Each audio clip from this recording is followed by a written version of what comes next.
आज मी तुम्हाला माझा टेरेसवरचा माझा फेवरेट प्लांट दाखवणार आहे। हा प्लांट माझ्यासोबत जेव्हापासून मी टेरेस गार्डनिंग सुरू केलं तेव्हापासून आहे। तर हा पर्पल हार्ट प्लांट आहे।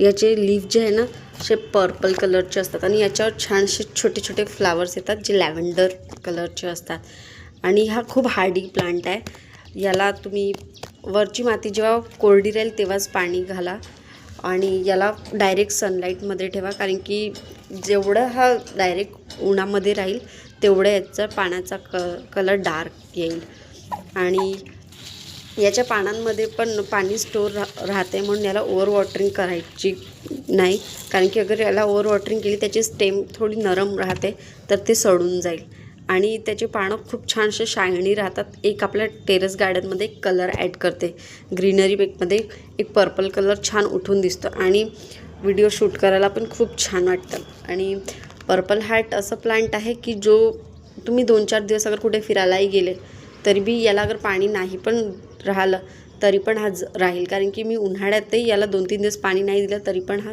प्लांट माझा छान राहिला आणि याचं प्रॉपगेशन ही खूप इझी आहे। तुम्ही याची छोटीशी स्टेम लावू